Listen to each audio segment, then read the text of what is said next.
It should come as no surprise that life's most important resource is also essential to ensuring that our community thrives: water. It's sometimes easy to take water for granted and to not know what it takes to deliver reliable, high-quality water to Arvada residents. Today, I'm honored to be joined by two City of Arvada employees who, quite frankly, have helped us take clean, reliable water for granted because they have never taken it for granted over years of dedicated service. With more than 80 years of combined experience working for the City of Arvada, Jim Sullivan and Cliff Deeds have helped secure the past, present, and future of our clean, dependable water system in Arvada. Jim Sullivan joined the city in 1980 as a water resource engineer. After serving in several other positions within the Utilities and Public Works departments, Jim was appointed Director of Utilities in 2012 and served in that capacity until 2019. In 1978, Cliff Deeds joined the city's utilities team as a maintenance worker, cutting weeds around fire hydrants and water valves. Over the years, Cliff was promoted to various positions that grew his passion for hydraulics and water systems. In 1983, Cliff became the city's water system manager, a position he held until 2019. Since mid-2019, Jim and Cliff have been working to support the transfer of their considerable knowledge to the rest of the city team. They both plan to retire later this spring. Jim, Cliff, thank you very much for being here and for sharing your thoughts on our utility system, our water system, as well as your perspectives on public service over your career. Thank you, Ben. Thank you. So to start things off, I was hoping you could each tell us how you came to join the city and what was it like working in the city when you first got to our community? All right. 1980, I was looking for a job. No. I was fairly fresh out of school. I'd had a position with the state engineer's office, and a position came up as water resource engineer. It was a very logical step to in my career. So I applied for it. Amazingly enough, I was given the opportunity. Had a wonderful time. And that just kind of led me into a career here at the City of Arvada, where amazingly enough, I stayed for 40 years, but it's a wonderful organization with wonderful people in it. And just never had the desire to move on. Great. Cliff, how about you? How did you join the city? When I first started the city, I came here and I was going to work 4 or 5 years, finish my degree. I was in college, and then move into a completely different field. I had been working at Lutheran Hospital for a number of years. I loved the medicine part of that. And I got here and they were desperate enough, they promoted me a couple times early on. And I looked around and I looked at the city, the opportunities, the benefits. I had just got married. Times were different. Healthcare was a little harder to come by. And the city offered a set of benefits and an opportunity where my wife and I could have a family and support ourselves and do something that we kind of grew into that was really meaningful, that I never had thought about where the water came from. You know, when you're growing up, I grew up in Arvada. You opened the spigot and it came out. And it was just something you never thought about. So I kind of grew into the job a little bit haphazardly and have not regretted one day. The city has been incredibly good to me the past 41 years, and I've just so appreciated the experience and the opportunities. Well, you describe water basically at my level of understanding. You turn on the spigot and it just appears. It's like magic. But we know that it's not magic. It takes a lot of hard work. And Jim, I thought you could start us off to talk a little bit about our water system. Why is it so important to our community beyond the obvious? It's an ingredient in coffee. Yeah. Everybody has to have. Absolutely. But just start us off on discussing why water's so important and a little bit of an overview of our system, if you could. Okay. We actually have a very good system. The history of our water supply is really fascinating to me. So Colorado had the pioneers coming here in the mid-1800s, and they started to settle the area and start growing crops. And we had a lot of water. I mean, the whole area quickly developed into an agricultural system by 1870. Well, 1920s, they were trying to build the Moffat Tunnel. And as part of that, they said, we're also going to develop a water system that comes through there, the Moffat Tunnel water delivery system with Denver Water. And somehow this area, which had a tremendous amount of water to begin with, said, we're going to be involved. It was just so far looking at that point in time. You had Arvada, a town of maybe 600 or 700 people, saying, we someday see this as being a metro area, and putting themselves in a position to take on a lot of water. You then had a lot of people in Arvada who stayed on the Moffett Tunnel Improvement District. They held positions in it. 1950, we're a community of about 2,500 people, and all of a sudden growth takes off. And by 1960, they had 23,000 people here. They were running out of water. They were trying to use groundwater. They were trying to do everything they could, and they finally turned to the Moffett Tunnel system and said, we need that. A lot of discussions with Denver Water came up with a contract for an amazing amount of water, enough for a community of about 100,000 people or more. And just the foresight everybody had in that was just totally impressive, to say we're going to lock in our future this many years out, decades and decades out. That's been an impressive lesson to me, to say you've got to plan 50 to 100 years out for what are people likely to need. And the water system, I think, has developed quite well over the years. I mean, it started out a little haphazard. We had a lot of development. You'd have one here, and then we had to link them up. There's a lot of oversight trying to happen, but then a lot of haphazardness came in. Cliff and I have been actually sitting down in our career. We reached a point where a lot of it had to be rebuilt, and we tried to rebuild it so it was a unified system. That helped keep the costs down quite a bit. You mentioned basically what you're describing is having the foresight to work as a community and as a city to plan for the future. What are the latest plans? Could you talk a little bit about? I hear the term build out, right? Yes. Could you just explain that a little bit and talk about kind of the decisions that the city's made recently to be able to support our community into the next century? Okay, we're a community now of about 120,000 people. We're forecasting that in about 50 years, we'll hit about 155,000. That gets us close to build out. That's where we run out of additional land to expand into, and you begin to really just densify at that point. We don't have enough water for that today. We couldn't do build out instantly, but we have 50 years to look at that.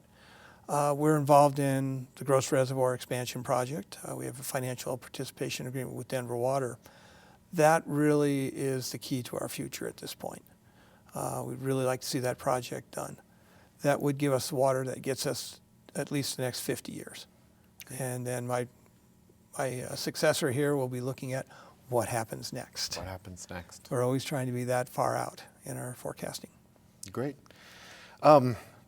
Cliff, I wanted to ask you about, I mentioned earlier, Cliff, that we tend to take water for granted.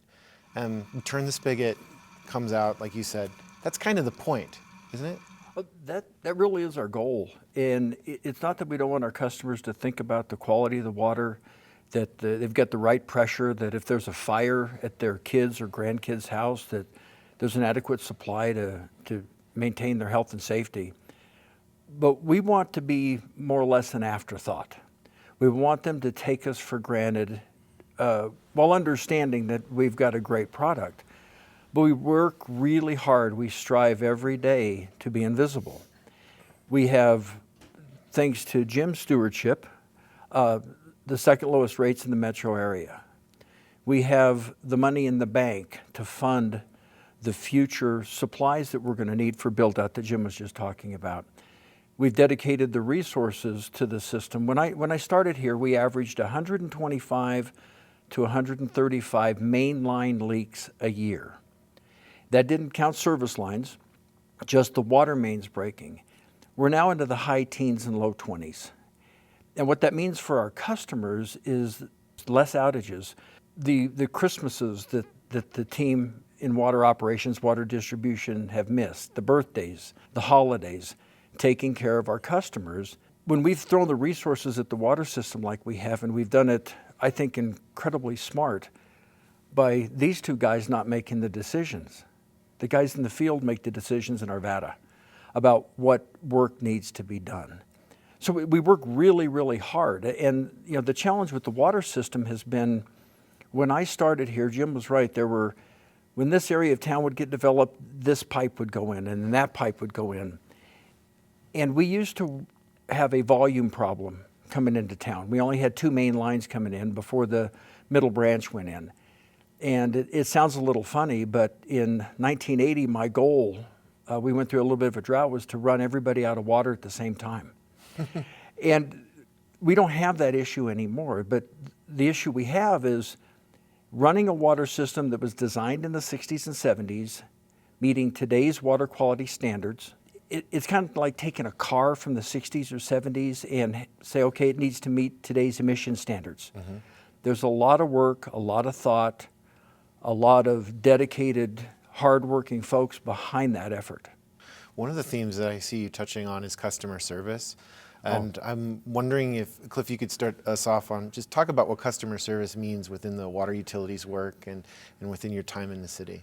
Customer service, it kind of goes back to the point I just made, is people not having to think about what we do.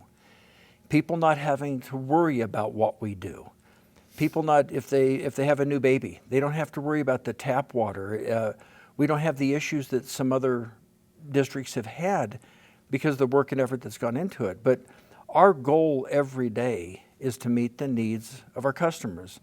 In water, we don't call them our citizens, we call them our customers, because we take that approach to these folks. And that's been ingrained throughout utilities under Jim's leadership. It's not just, we're talking about water today because that's what I do. It's about the only thing I know anymore. But throughout utilities, we have a team that, whether it's our wastewater folks and the lack of backups and the maintenance that we do, it's ingrained in our culture in utilities. And it's been led by Jim. It's awesome. I will add to it, we've tried to stay on top of concerns. Mm-hmm. Look for trends. Are things changing? Are people getting concerned about their water bills? Are they getting concerned about the quality? And then to react and try and get ahead of that, to say, okay, this is where our culture is kind of leading us. Here are the things we need to start taking care of and try and stay on top of it. You said something, Cliff, about you mentioned wastewater and stormwater as well, and I wanted to just give Jim, if you could take an opportunity to kind of talk about, you've already spoken about how the water gets to us and kind of where the sources are and the decisions that were made, but then the water has to go somewhere, either if it's delivered, after it's delivered, but also it rains, it snows. What are some of the, could you reflect a little bit on the choices that the city's made in the areas of wastewater and stormwater? So water, wastewater, and stormwater are all considered enterprise funds. And I think one of the more important decisions the city made was that these were going to be treated as enterprise funds, where the money collected for each one stays with that fund. It doesn't move around at all. That keeps you focused on what you need to do. So I think our philosophy has been the same in all of those groups, that we need to provide the best service possible to our customers at pretty much the lowest price we can afford. Wastewater, they've done a fantastic job down there. They've been rebuilding their part of the system, pretty much lining a lot of the pipes. And in 2023, that effort will actually be at an end because it'll be done. They will have lined about 95% of the pipes in Arvada, basically renewing the wastewater system. Stormwater, we're continuing to plug away on those. We haven't done a lot of major projects, but we've done an awful lot of small ones, try and clear up just neighborhood flooding issues that keep coming up. Resolved a lot of those problems as well. And it's been really the team. We've given them a lot of responsibility, and they've reacted incredibly well. Everybody all the way through the entire organization. That's great. Can I chime in on that just briefly? Because Jim's being a bit too humble. One of the things that has happened under his leadership is that we will not have any clay pipe unlined in our water system. And the customers may not know what that means, but clay pipe was put in the 50s. The joints tend to leak. Tree roots can get in them. They plug up the pipe. Sewage backs up into somebody's basement. And just to clarify, you're talking about the wastewater system. Excuse me, yes, the wastewater system. Yeah, we can do that. That's not the water system. But with the lining of that pipe, also our infiltration goes down. infiltration is when groundwater gets into the sewer pipe, it goes right on downstream and has to be treated, and it runs the cost of for our customers up. The stormwater system that we have, the flood of 2013 wreaked havoc over this area, and I think we stood up about as well as anybody did under that catastrophe. In water, if I chose to stick around an extra year, which I'm not, all of the cast iron pipe should be out of the water system.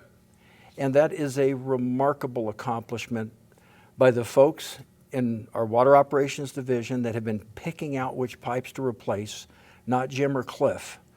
They've been strategic in their approach. And our customers won't really know the benefit of that because you don't know when you don't have a water main fail and you're not out of water. It's a pretty cool accomplishment. Yeah, it's fascinating. And I don't mean to put you on the spot, but I really think Thanks. it begs the question of, can you talk a little bit about the scope of our water system? Perhaps give people a sense of how vast it is, maybe the amount of infrastructure that's underground that they may not, Well, we can run through a whole bunch of statistics. We treat 6 billion gallons a year. We have almost 700 miles of pipeline and such. Really, we have about 45,000 connections that go to every single unit in the city of Arvada. And we have to read the various accounts, get the bills out accurately. I mean, there is a lot that goes into this system by a lot of different people. There's about 55 to 60 people in the water system alone, and then you have the wastewater and the stormwater groups. It gets to over 100 people. Yeah. All of them, I think, dedicated professionals. One of the neat things is when Jim and I started, our water system in size, our utility systems in general, have easily doubled in size, but our staffs have not. Our costs have not doubled to maintenance. We have been, we have a different workforce now because there are different demands on that workforce. One of the things that we shepherd in is we created a customer information group that's part of our billing folks, but it also includes our mapping folks. And you made me take my cell phone off, but if I had it here, I can pull up a map of the water system, touch a fire hydrant on the map on my phone, tell you the pressure, the year it was installed, the make, the manufacturer. I can touch a valve. I can tell you, it'll tell me the size. We don't have the make in there yet. We didn't collect a lot of that data. But the technology that we put in the hands of these folks in the field, and a lot of them are so young, they're so smart, it's natural to them. And they have taken a vision that we had and made it about 100 times better than I ever thought it could be. And that's what's carrying us in the future. That's what's keeping our costs down. That's what keeps our rates second lowest in the metro area. That's what enables us to save enough money to fund future storage projects to meet build-out, as you were talking about earlier. That's fascinating. And it's just such a complex system, not only of infrastructure, but of people working together. I'm going to transition a little bit and ask you to reflect a little bit on your time with the city and in public service. As you both are well aware, we strive to align what we do with the city's priorities as defined by the community and by our city council. And I was hoping that you could each reflect briefly on how you see your work aligning with the overall objectives of our city and our city and community's priorities.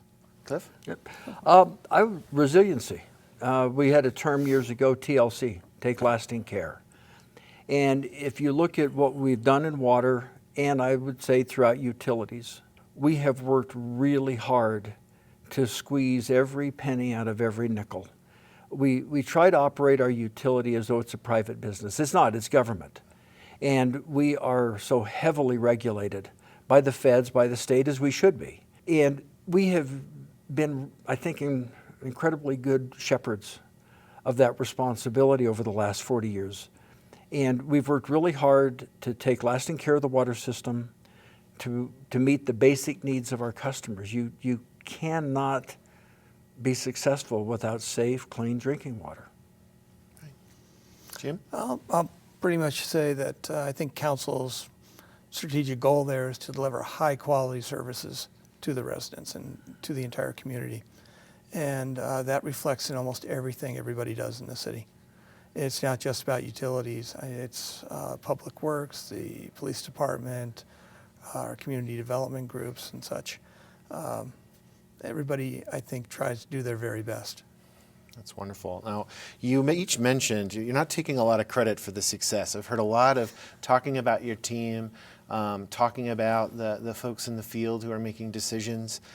Could you talk just about your management style? You've been managers in the city for a long time, leading people. How do you feel? Talk a little bit about your teams and how you've chosen to manage them over the years. Jim? So I'm an involved manager, I'll say. I like to know what everybody's doing. We go into a meeting, and it was pretty much, you guys talk first. Tell me what's going on, what are your issues. I'll give you some things that are coming out of the city manager's office, the city council, when we get to the end. And sometimes I'd never get to the end, and it'd be 2 or 3 meetings later. But we had regular meetings at their offices. And I was always open to having anybody come in and just say, is there an issue here? And we try and resolve it. I tried to stay really out of operations. I wanted to know what they were up against. And then my goal was to try and find the financing and the resources for them so they could continue forward. We always stressed a lot of training. We tried to set up a career path for everybody. Those were kind of, I think, very essential elements in developing a tremendously and amazingly good work group. Cliff, how do you feel about management? You know, management to me is not asking anybody to do something that you wouldn't do yourself. I grew up in the water system. The water system taught me that if there's water bubbling up in the asphalt, you need to act. You need to move. You can think, you can plan, you can contemplate what your moves are, but get the equipment out there and dig a hole. So really what I've tried to do is show the folks that I'm not too good to do the work, shoulder to shoulder. If there's a problem, I say me, and if there's accomplishments or accolades, I say we. I believe I have owned the problems that have come up through the division, not put those on staff, because in reality, I'm responsible for all of it, and I have to own it. And there are such good people in utilities and such great people in water operations. I don't have to own much, because we've also got support from Jim that when there was an issue, you never felt like you couldn't walk in and lay it on the table and work toward resolution. The folks we have in the field, I know you might think we're being incredibly humble. We're not. We're being incredibly truthful. The people in the field make the utility system work, not the guys in the offices. And it really is the way it happens every day. Well, so each of you, 40 plus years of service with the city, what are some things that you did that drove you in your career or helped you stay engaged to the city work and engaged with the community to carry you through that kind of dedicated service? I'd have to say that when I became more of a manager, I was able to get more involved in in policy decisions that were going on. Tried very hard to stay out of the politics, I might add. But I found that very interesting, and I think I found a niche where I thought I could provide service. And to be honest with you, I think you have to develop that sense of service to the community. You're 25, 26 years old, and you show up on your first job. You don't have it. Yeah. I was here for 16 years as the water resource engineer, but also learning about what was going on in the city as a whole. And I think that slowly developed in me. You know, it's relationships and people. I look back and I can sit here and honestly tell you that over 40 years, there have been bumps in the road. There were missed Christmases. There were issues with folks. But I can't really sit here and recall them, because I really do think of the good times. I think of the successes. And it's the people that I was honored to work with over 40 years. We did, there was at one point I had a number of folks retiring while I was still managing the water system, and there were 5 people walking out the door, and we were losing 213 years of experience. I was one of the 5. I was the last one of the 5. and 213 years of experience. And the customers never noticed. The customers had no clue that the transition and the transformation that we were making in water, because it was just our time to move on to the next phase of life.